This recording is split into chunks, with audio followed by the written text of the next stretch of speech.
May magandang kapihan dito guys eh. Magandang dilag, puso ko yung nabihag. Wala nang ninanais, ligaya kang labis.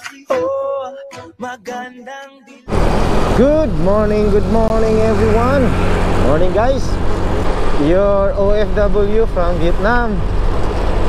It's Francis. Kagabi guys, hindi tayo nakatulog ng maayos. Hindi ko alam bakit. Alam ko lang ngayong umaga talagang tindi ng sakit ng ulo o ng kulang ng tulog. Mag-aalmusal muna tayo, no?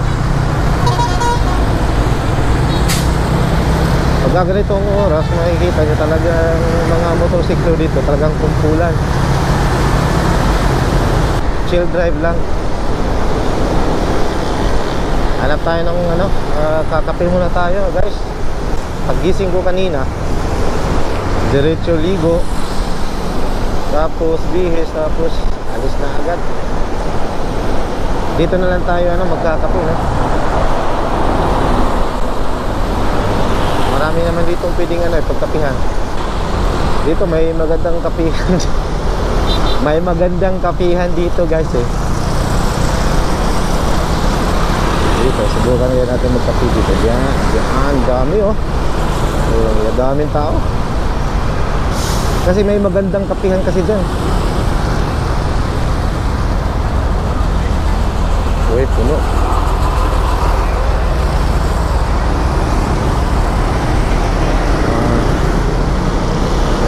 Nakita nyo yun? Magandang kapihan talaga, di ba? Kaya napupuno ang isang kapihan pag ang nagtitinda ay maganda. Talagang yung kape mo kahit walang kape, sold out. Kahit magtinda ka lang ng tubig dyan, tapos ganun yung suot mo, ay talagang maubos yung tubig. So wag tayo dun, may akala nila isiboy tayo, hindi ah. Kaya hanap tayo ng ibang pwedeng pagkapihan. Yan, nakalampas na nga tayo ng mga ilang kapihan guys, no? Pero hindi pa rin tayo humihinto. Ewan kong motor na to, naghahanap talaga ng magandang kapihan. So ngayon pala, pupunta tayo sa main company. Doon muna tayo mag-i-stay. Magandang kapihan din yun ah. Yan, yun, lalaki, di ba? Lalaki yung nagtitinda, di ba? Nakita nyo naman. O, wala. Talagang may freedom si bossing dun. May freedom siyang matulog.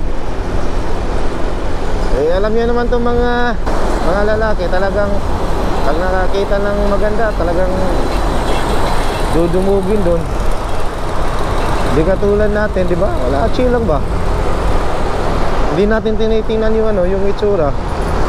Basta gusto natin magkape. Ba't ayaw mo magkape dyan? Lalaki eh. Okay. Uy, may tuloy lahat po na Yan, police.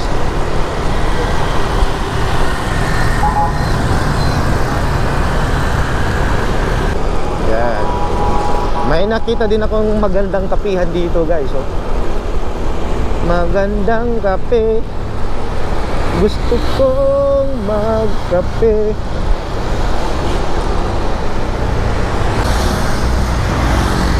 Saan tayo magkape?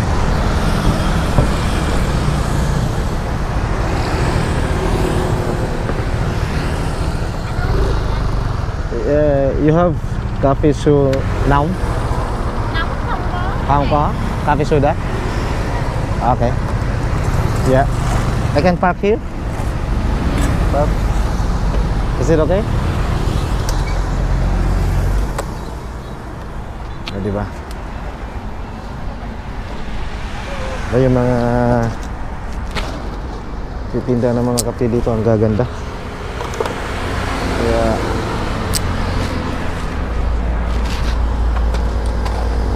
Jack Coffee now. Magandang dilag, puso ko yung Coffee soda. Coffee soda.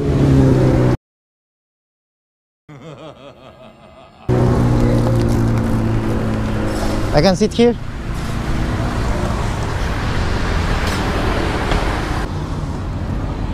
Yeah, thank you.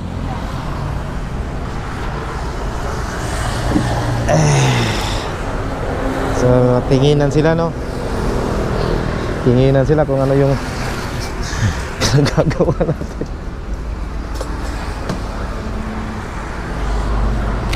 Tinginan sila, no? Kung ano yung pinaggagawa natin. Kasi may bit-bit tayong camera, diba? Tingin muna tayo ng ano, mga email ng mga kasamahan natin. So kagabi guys, masaya tayo kagabi, no? Kasi tumawag si Mrs.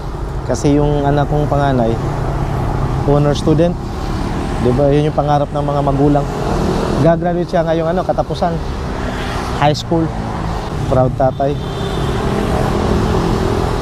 So ito pala yung coffee soda, oh. Sarap magkape dito sa ano, sarap magkape dito sa mga gandang kape. Yun yung technique dito guys sa Vietnam. Kung gusto mo talagang sellable yung mga paninda mo, ang magtitinda dapat yung mga makikinis, hindi yung mga barako. Kasi pag makikinis, kahit tubig bibilihin nila.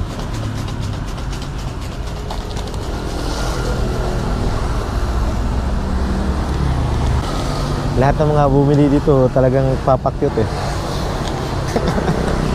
Nagpapakyut sa ano, nagtitinda.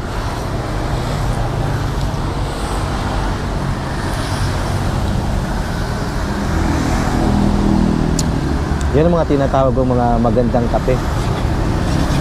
Lamig talaga ng kape nila. So ganito lang ano, ganito ang buhay dito sa Vietnam, no?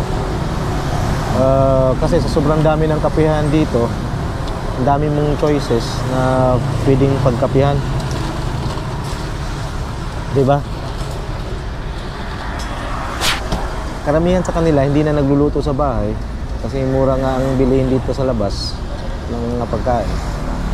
May tinatawag silang banh mi, kum tam, no?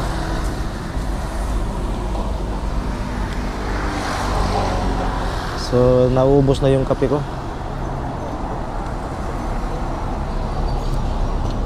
Bilis.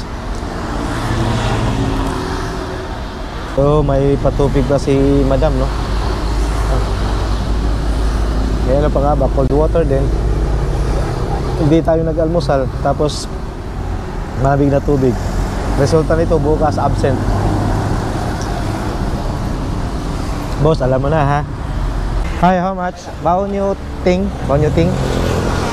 Ha? How much? Muilam. Muilam. Bao nhiêu tiền, right? Bao nhiêu tiền? Bao nhiêu tiền? Okay. Cảm ơn em nhiều. Right. Thank you. Bye bye. So, yun, no? Papaalam na tayo sa mga magagandang dilag na yan at baka malit pa tayo sa trabaho. Ayan, no? Babay sa'yo, ha? Ingatan mo yung kape mo, ha? Ay, yung mga lalaking andun, puro talaga mga ano eh, mga pag ano ka lang, talagang kakainin ka nun, mga lalaki na yun. Ay, naka.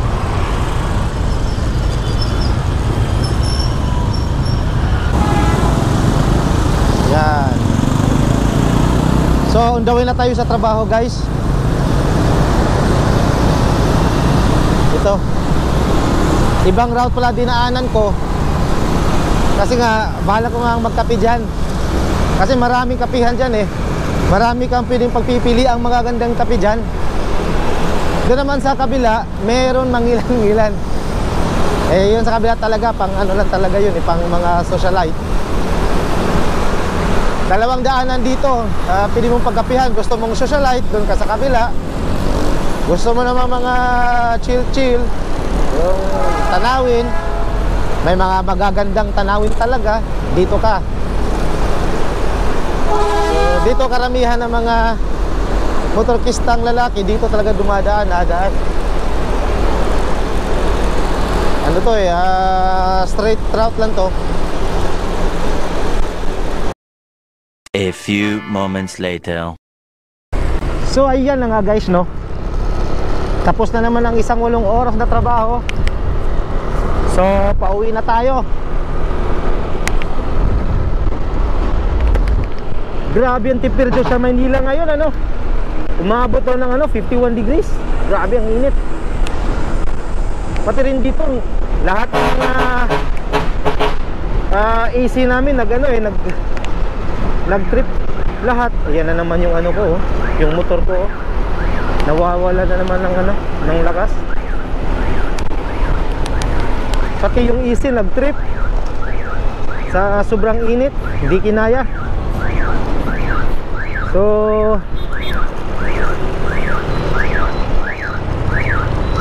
yan na, pauwi na tayo. Alas 4 na mahigit.